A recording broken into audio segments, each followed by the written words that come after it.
तो पटना के Phulwari Sharif terror funding case में गिरफ्तार मुलजिम नूरुद्दीन जंगी के घर दरभंगा में सीपीआई-एमएल के 2 अरकान असेंबली गोपाल रविदास और सुखा के रुकन असेंबली बीरेंद्र प्रसाद गुप्ता ने घर वालों से मुलाकात की और नूरुद्दीन जंगी की गिरफ्तारी पर सवाल खड़े किए और अहले खाना के साथ हमआहंगी का इजहार किया और बीजेपी पर जानबूझकर निशाना बनाने का इल्जाम आयद किया।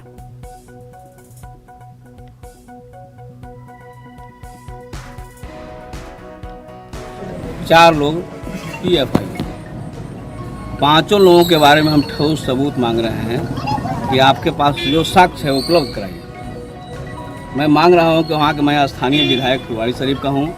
हमारे क्षेत्र के नागरिकों को, हमारे क्षेत्र के दायरे में लोगों को आपने आतंकवाद से जोड़ करके बदनाम करने की कोशिश कर रहे हैं। उनको साक्ष्य उपलब्ध कराइए। अभी तक एक अदना सा भी सबूत स्पष्ट रूप से पेश नहीं किए।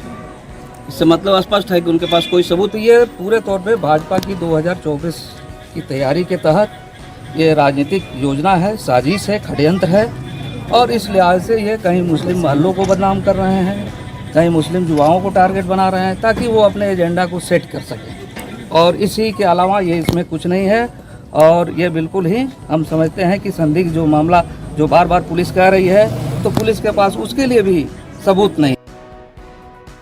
तो इस पूरे खबर पर बातचीत करने के लिए रुख करेंगे पटना का, क्योंकि पटना में भी एनआईए की छापेमारी चल रही है। इसी तरीके से दिगर मकामात पर भी बिहार के छापेमारी एनआईए की जानिब से की जा रही है। हमारे साथ हमारे नुमाइंदे जुड़ रहे हैं जिनका रुख कर लेते हैं। इस वक्त हमारे साथ पटना से संजय कुमार जुड़ रहे हैं। संजय, बताइएगा कि कितने बजे से पटना में और दिगर इलाकों में एनआईए की छापेमारी जारी है? कौन कौन से ऐसे मकामात हैं जिनकी निशानदेही की गई है और अभी एनआईए छापेमारी कर रही है? पटना का हाल सबसे पहले।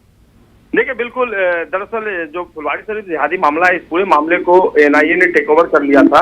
पहले पटना पुलिस की एसआईटी टीम इस पूरे मामले की जांच कर रही थी, लेकिन मिनिस्ट्री ऑफ होम अफेयर्स के आदेश के बाद एनआईए ने इसको टेक ओवर किया है। और जो न्यूज 18 को सोर्सेस के हवाले से जानकारी मिली है, पीएफआई से जो जुड़ा हुआ मामला है उसको सबसे पहले टेक ओवर किया है और उससे रिलेटेड एफआईआर एनआईए ने किया है। और उसी मामले में आज पहले सुबह पटना में फुलवारी शरीफ में अतहर परवेज वो नाम है जिसने पीएफआई को बिहार में फैलाया है। और पटना में फुलवारी शरीफ इलाके में जो नया टोला का इलाका है वहां पर झारखंड के रिटायर्ड पुलिस अफसर जलालुद्दीन के मकान में उसने पीएफआई का ऑफिस खोल रखा था और पीएफआई की गतिविधियां जो थी वो संचालित की जा रही थी उसके नेतृत्व में। तो अतहर परवेज के आवास पर आज अर्ली मॉर्निंग एनआईए ने छापेमारी की है। इसके अलावा पटना के अलावा दरभंगा में भी छापेमारी की गई है। जो नूरुद्दीन जंगी जो पेशे से अधिवक्ता हैं और लखनऊ से यूपीए केस की मदद से इनको गिरफ्तार किया था पटना पुलिस की एसआईटी ने, उनके आवास पर, पैतृक आवास पर छापेमारी की गई है। कई ऐसे डॉक्यूमेंट्स एनआईए अपने साथ ले गई है जो उसके लिए अहम सबूत साबित हो सकते हैं। जी, तो आज ये माना जा सकता है कि कई और गिरफ्तारियां अमल में लाई जा सकती है क्योंकि कई और मकामात पर छापेमारी जारी है।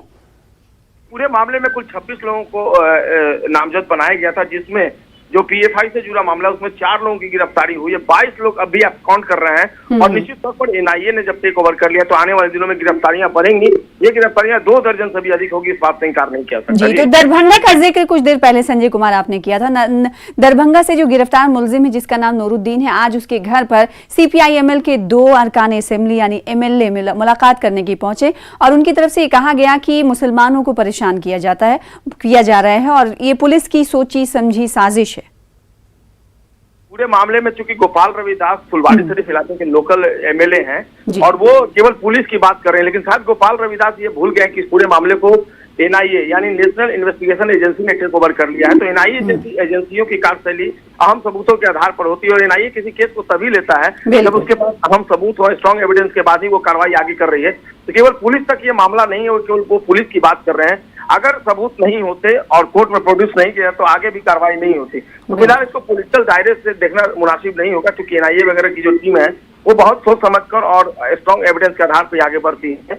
ये एक आरोप हो सकता है, बट इसकी पूरी गहराई में जाना होगा, क्योंकि देश की सुरक्षा और अस्मिता से जुड़ा हुआ ये मामला है। तो एनआईए क्या कुछ जांच कर सामने लाती है, इस पर सबकी नजरें बनी हुई हैं और केवल पॉलिटिकल एजेंडे मात्र से इसको नहीं देखा जा सकता है। जी बिल्कुल, बहुत शुक्रिया संजय हमारे साथ जुड़ने के लिए, इस हवाले से अपडेट फराहम करने के लिए। फिलहाल इसी के साथ रुकेंगे छोटे से ब्रेक के लिए, कुछ और खबरों के साथ जल्द लौटेंगे।